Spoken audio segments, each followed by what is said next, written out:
¿Hoy?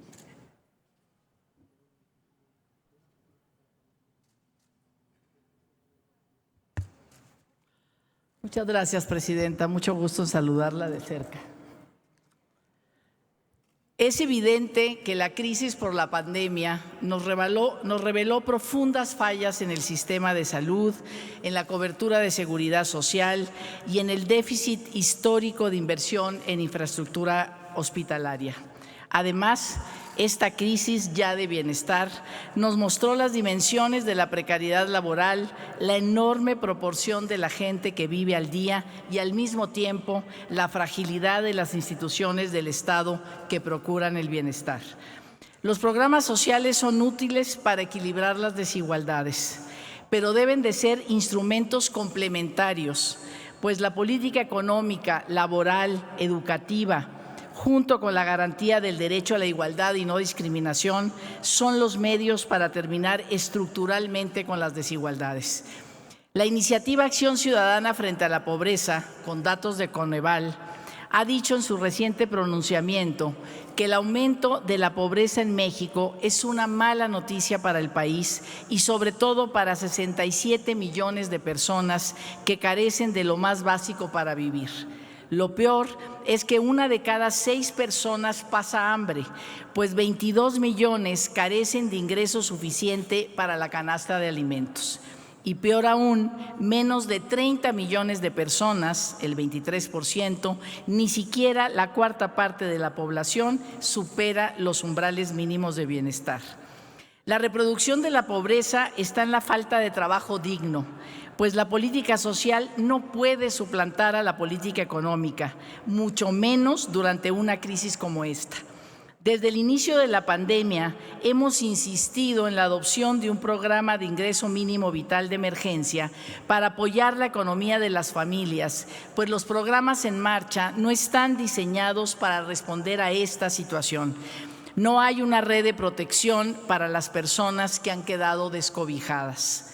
Un gran número de países emprendieron programas emergentes para compensar la caída de ingresos de los hogares, con una amplia variedad de opciones como créditos fiscales, transferencias universales o condicionadas, subsidio al pago de servicios y rentas, seguro de desempleo y otras. En México no hicimos cambios en la política de transferencias, dejando a 12 millones de trabajadores que perdieron sus ingresos en una situación de indefensión. Estos trabajadores, mujeres y hombres, han recuperado empleos, es cierto, pero en condiciones precarias. Quiero referirme también de manera particular al impacto desproporcionado que esta crisis ha acarreado para las mujeres. En primer lugar, por el aumento de las cargas de cuidado. En una encuesta de ONU Mujeres en 16 países, México tiene el primer lugar en horas promedio a la semana que ellas dedican al cuidado de niñas, niños y adolescentes durante la pandemia. 44.2 horas por semana, casi el equivalente a una jornada laboral completa. Segundo, el desempleo se ha concentrado en sectores con elevada participación de las mujeres, como ventas, turismo y restaurantes. Tercero, se han dado también mayores cargas sobre trabajos remunerados de cuidado, como enfermeras, profesoras y cuidadoras, que son mayoritariamente mujeres.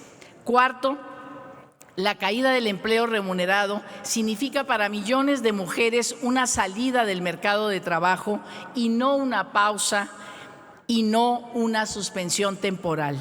Según Coneval, la caída de la población económicamente activa para mujeres fue de 9.7%, mientras que para los hombres fue la mitad, 4.9%. Muchas mujeres ya no están buscando empleo, porque están atendiendo otras necesidades de los hogares y los empleos recuperados han sido en su mayoría, como decía, informales, es decir, sin derechos. La capacidad del Estado de dar cobertura a los servicios de cuidado se ha seguido estrechando. De acuerdo con el Centro de Investigación Económica y Presupuestaria, el gasto público para cuidados se ha reducido constantemente en los últimos 5 años. Ha caído 34.4% de 2017 a 2021.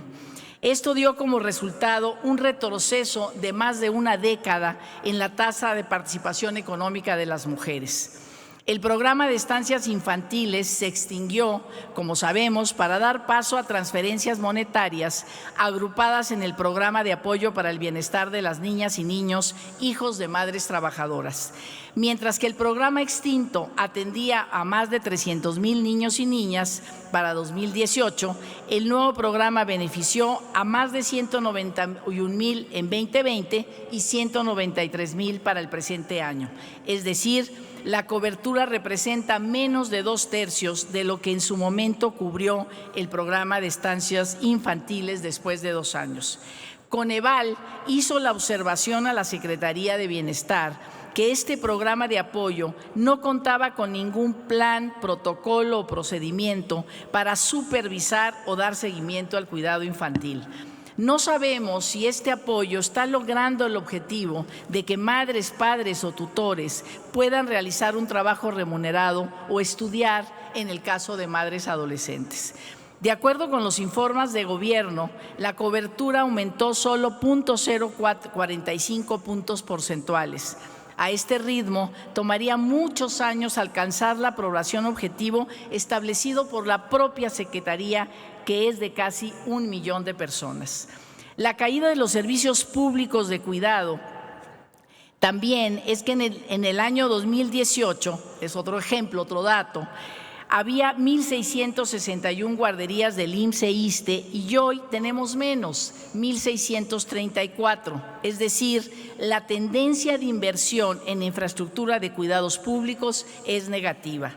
Otro aspecto de esta crisis de cuidados es la situación de niñas y niños en orfandad. Según la revista The Lancet, indica que hasta junio podría haber más o menos 131,000 niñas, niños y adolescentes huérfanos debido a la COVID-19. Por su parte, CIPINA ha indicado que alrededor del 42% de las personas fallecidas por COVID eran jefas o jefes de familia. El extinto programa Seguro de Vida para Jefas de Familia cubría en junio del año pasado a más de 38,000 hijas e hijos en orfandad materna. Al extinguirse y pasar a ser una modalidad B del programa de apoyo para madres trabajadoras, el padrón activo no ha crecido según el propio informe. Solo se reporta que se han incorporado al programa 1,670 niños y niñas derivadas del fallecimiento por COVID, hijos e hijas de 959 jefas de familia, por lo que el aumento neto fue solo de 70 niñas y niños y estamos hablando de alrededor de 100,000 posibles huérfanas y huérfanos. Por otra parte, también el Sistema Nacional DIF reporta que solo ha recibido a 6,866 niñas y niños en situación de orfandad. Quiere decir que la cobertura con algún tipo de apoyo gubernamental podría ser menor a 1 de cada 4 niñas, niños y adolescentes en orfandad. Hay un déficit enorme en el cumplimiento de la responsabilidad del Estado frente a estas criaturas. Finalmente, sabemos que la situación de confinamiento ha llevado a un aumento de la violencia sexual y del embarazo adolescente. Estamos hablando de que cada día casi 1,000 niñas y adolescentes dan a luz en promedio. Cada uno de estos casos significa muy probablemente una nueva familia en situación de pobreza, pues las madres se quedaron sin estudios o con opciones de trabajo precario o informal, es decir, sin derechos. Si hay una variable para el combate a la pobreza, podría ser evitar estos 1,000 partos diarios de chicas que deberían estar estudiando o incursionando en sus primeras alternativas de empleo. En conclusión, según Coneval, en los últimos 2 años, 3.8 millones de personas entraron en situación de pobreza y 2 de cada 3 personas ocupadas están hoy en pobreza laboral. Termino, Presidenta. Necesitamos corregir el rumbo y diseñar nuevos instrumentos para generar trabajo digno con seguridad social y corresponsabilidad entre empresas, familias, Estado e instituciones educativas para que cuidar no sea una carga, no sea sinónimo de perder oportunidades y para construir una red de protección social ante mayores eventualidades. En Movimiento Ciudadano tenemos la convicción que para un futuro sostenible todavía es tiempo de cambiar el rumbo y canalizar la inversión pública en el desarrollo de economías que usen de manera intensiva la fuerza laboral con trabajo digno, como el que promueve el muy acertado aumento al salario mínimo, para recorrer ahora la vertiente de la protección social que fortalezca a las personas frente a la incertidumbre. Solo de esta manera podremos salir de la crisis por la ruta hacia un futuro mejor que el pasado que debemos dejar atrás. Muchas gracias.